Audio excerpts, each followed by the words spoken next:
je pense à un moment donné, il faudrait que nous considérons 4 tiroirs. Les tiroirs politiques, les tiroirs des intellectuels, économiques et les tiroirs citoyens. On peut beau dire, vous verrez qu'en Afrique, on ne se développe pas si souvent parce que nous pensons que seuls les tiroirs politiques suffiraient. Quand je dis se développer, vraiment c'est le point du progrès social. On pense que c'est les tiroirs politiques seulement. C'est-à-dire qu'il faut faire la politique. Et quelle politique? En copiant ce qui a été déjà fait. On néglige un peu trop les tiroirs économiques. Quand tu prends les Nigériens, ils sont basés au-delà de la politique. Ils font travailler les tiroirs économiques. Aujourd'hui, même Dangote a créé une usine de transformation de raffinerie du pétrole, quelque chose comme ça. Okay. Mais bien sûr, je crois quelque chose de très bon. Ça a coûté plus de milliards de dollars. Mais il y a aussi les tiroirs, au-delà du tiroir des citoyens, les tiroirs des penseurs, des intellectuels. Le droit, les principes économiques, tout ce que nous avons comme sciences et disciplines académiques ont été pensés par des individus. Ça n'existait pas. Des gens, des penseurs, des philosophes, des savants ont réfléchi de procédés qu'ils ont organisés, mis en œuvre, plutôt mis en forme, et puis mis en œuvre. Et puis nous les avons organisés aujourd'hui dans la société et nous les améliorons. Mais quand je dis nous, c'est l'Occident. Et pourtant, nous les Africains, à un moment donné, nous avions une penseur, nos savants, qui ont réfléchi aussi des procédés sociétals. Et aujourd'hui, nous ne sommes plus là. Par exemple, lorsque nous parlons de la cohésion nationale chez nous, comment nous concevons la cohésion nationale? Parce qu'il s'agissait aussi de la cohésion nationale. Comment nous la concevons? Nous la concevons totalement sur le modèle occidental. Et pourtant, quand tu prends les mêmes réalités africaines et congolaises, tu les transportes en France ou en Europe, elles ne sont pas les mêmes. Un Africain, un Français qui vit à Grenoble, un Français qui vit à Orléans, ou celui qui est dans la région parisienne, pour la plupart, ce sont des Français, c'est tout. Ce n'est pas des Mouteke, Mungala, Moutetela. Non. Mais un Africain qui vit à Idjofa, un Congolais qui vit à Idjofa, et un Congolais qui vit à Idju, à l'Est, bah, c'est totalement différent. Tu vois, mais c'est différent d'abord. Si tu vas en France aujourd'hui, tu vois en France, on a une carte d'électeur chefferie. En Afrique, nous avons des chefferies, nous avons des chefs coutumiers. Vous mettez en place des lois électorales qui acceptent de coopter des chefs coutumiers dans l'ensemble. Donc nous acceptons quelque part les territoires, nous acceptons, le département, le territoire. Nous acceptons le secteur, nous acceptons les chefferies. Nous acceptons les chefferies, mais nous ne voulons pas penser développement, il y a la réalité dans le. Il faut le tiroir des penseurs. Je te dis, sinon aussi matin. Bien que ces tiroirs-là, aujourd'hui, au Congo, on les a, moi j'utiliserai les termes de la politique. Bien sûr. Parce qu'ils ont pris le penseur, ils ont mis dans la politique. Non, le penseur se sont mis dans la politique. Les penseurs se sont mis dans la politique. Ouais. Et les intellectuels aussi en politique. Maintenant, ceux qui chapeautent la politique ne sont même pas les intellectuels. Bien sûr. C'est là où... Donc parce qu'il y a ce tiroir des intellectuels. J'ai parlé des 4. Des intellectuels, des penseurs, des citoyens et tiroirs politiques. Non, je parlais de tiroir économique, politique, citoyen, penseur. Voilà. Mais il y a aussi les tiroirs économiques. Ça doit faire 5. C'est pas 4, c'est 5 tiroirs. Et les tiroirs des intellectuels. Bon, on peut en dire 4 si on regroupe les intellectuels et les penseurs. Mais ces groupes-là est aujourd'hui marginalisé, aliéné. Voilà. Parce que, par exemple, comprendre le rôle dans le il faut pas jouer, il y a pour guider la société, pour guider les communautés. Tout ce qui est dans le dos. Nous sommes tous les gens qui ont une cohésion dans le zoo, ils sont des cohésions dans le zoo. Il faut un esprit à chaque représentativité à la vision. Et ça m'arrive. On le voit, laisse la cohésion passe par ça, mais ça passe par là. Ils ont mêlé, quand tu étudies l'histoire des États-Unis d'Amérique, les États-Unis d'Amérique ont commis 53 États nés. Comment ils ont fait l'accession de chaque État, de chaque colonie, parce que la Louisiane était entre les mains des Français. Il y a une partie comment on appelle, Mexico Nord, quelque chose comme ça. Il y a aux États-Unis, Mexique Nord, c'était entre les mains des Hispaniques. Aux ans côté de sous canadiens, pas irlandais. C'était des colonies différentes. Ils ont fait quoi? Des concessions, Master D. Baké vraiment, Babi, bon, Bisso doit déjà 13. Baké va moni moni. Babi, nous voulons que l'État n'a pas Bisso. Ils discutent. Ils font une alliance ici. C'est comme ça qu'ils ont fait. Et ils sont arrivés jusqu'à 54, 53 États, je crois. Les États ont résisté à qui? Ils les ont affrontés. Par force, ils les ont annexés. Et donc, Bakoti a signé dans mon hôtel, Bisso doit être plus fort, vous serez une menace pour nous. Donc, net pour vous, il faut net pour gagner, parce que c'était comme ça. On a gagné, annexer le sous. Si on a négocié, tu signé, tu as le et la nation la plus fière au monde, où un citoyen, un enfant se sent fier d'être de cette nationalité, c'est la nation américaine, les États-Unis d'Amérique.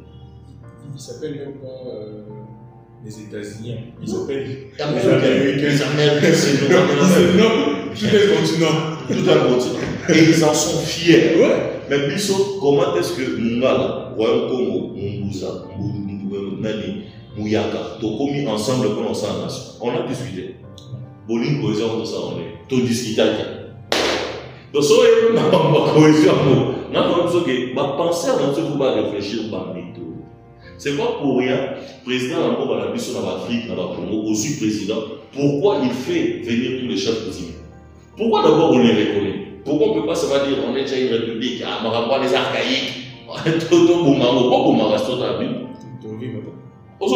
il fait venir toute la représentation spirituelle, identitaire? Yango, Bayewana, chef coutumier Bandana, représentation de Sakata, Bambouza, Titela, Mani, Maye. Comme pouvoir, ils ont organisé la République dans le début. Tout le monde dit l'autorité dans le et puis tout le pays aussi à suivre. Voilà. Moi, ça n'a pas moment. Lorsqu'elles ont existé, on ne peut pas penser cohésion nationale comme penseraient les Allemands. Nous devons penser cohésion nationale comme des Haïtiens. Mais qui nous a donné l'identité? Ah, l'identité, non. On a une identité de nous-mêmes. Il y a une identité. Nous avons un Congo.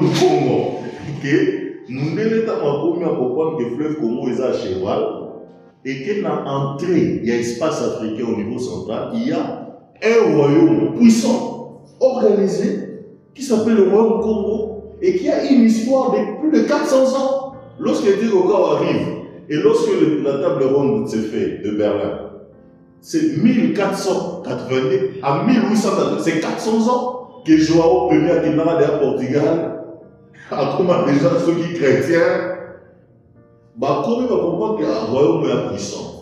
Comme ça, nous avons un territoire où nous sommes identifiés par le royaume. Mais nous avons la poésie, nous avons la identité, nous avons la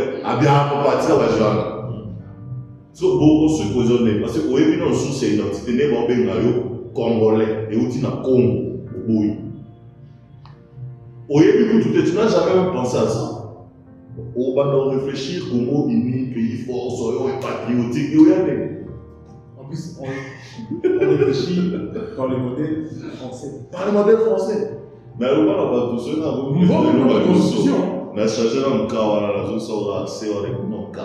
Comment vous pouvez comme central au Tchèque, au Tchèque République du Congo, Tchèque. Au tout le monde, c'est pour ça que les Belges nous ont laissé. C'est pas que les choses à changer. Voit même notre constitution. Une fois, j'ai eu à faire une étude comparative de la constitution. Tu vois même les articles, même des virgules. Le phénomène warrior, phénomène gaulois.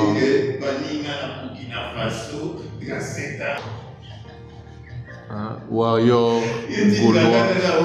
D'abord, il y a des Gaulois, tout ça, non, Warrior. Pour faut identifier ou non? Là, il y a ça, fan, il y a la bonne musique. Fan, il y a bonne musique. Et les autres, on a Warrior. Bien avoué, la comprenant que depuis 2006, le leader de Bissot, de la génération de Bissot, même si avant 2006, tout ça qui versé par Captain la Terre, par Mounier, mais vraiment, la meilleure au pôle à Bissot, le leader a fait l'affaire. Donc, on a comprenant qu'il y a droit chemin, n'a sens interdit.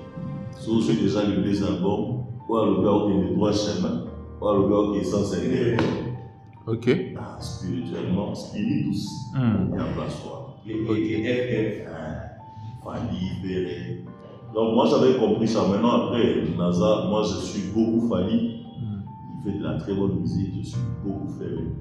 Et je pense que ouais, l'équipe soit adaptée parce qu'il faut tous pas de la même chose. Ce qu'il fallait faire à vos. Mais est-ce que vous pensez pas est-ce que vous pensez pas qu'ils entraînent plus la jeunesse congolaise, précisément quinoise, dans la distraction? Non, parce que... non, pourquoi? Sinon on n'aurait pas de ministère de culture et de sport. Sinon on n'aurait pas. Non, le pays, la jeunesse, la population doit à un moment se divertir.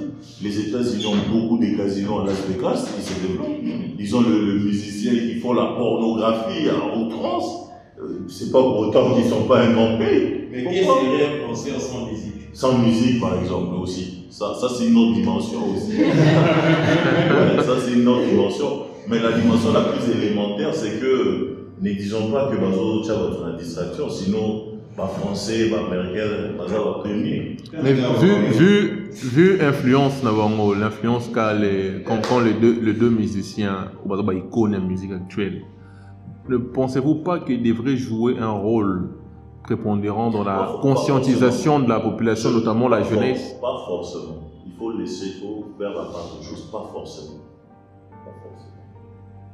C'est des citoyens libres qui font leur musique. Il ne faut pas les amener tous à être des citoyens engagés. Moi, j'ai aimé la réponse de Fali à un moment. Il a dit, moi, je ne suis pas un musicien engagé. Je fais la musique des divertissements. Je parle de l'amour. Et ça, c'est une liberté. Et la société a besoin de se divertir. On voit, l'État doit garantir aussi les divertissements. Il y a des foires, il y a des jeux, il y a des sports. Il ne faut pas forcément les amener à ça. Il faut plutôt, moi je pense qu'il faut que ceux qui prennent conscience et qui se disent qu'à un certain moment, nous devrions nous aussi contribuer à l'éveil de conscience, qu'ils le fassent. J'ai aimé quand Fali, quand Ferrier a chanté pour l'apprécier, pour l'Est. A dit non, on va dire c'est le moment de dire, tu vois, il a décidé, il l'a fait. Donc ils sont libres de faire soit divertissement. Bien sûr. Sans parler. Il ne faut pas le contraindre à le faire. Ok. C'est vraiment des êtres libres. Ceux qui doivent être contraints à le faire, c'est des politiques. C'est ceux qui vont chercher le pouvoir public. Ce sont ceux-là. C'est des activistes. Ils sont censés éveiller les consciences. Je parle même des hommes d'été, de pasteurs. Et ils sont vraiment censés éveiller les consciences. Mais un musicien, un footballeur, il peut à un certain moment, quand il parle de lui, il donne un message avec son t-shirt, halte à ceci, machin, mais il ne faut pas dire que tous les joueurs doivent le faire. C'est pas, ils sont là pour le divertissement. Voilà, mais c'était une question polémique, de répondre à un débat sérieux.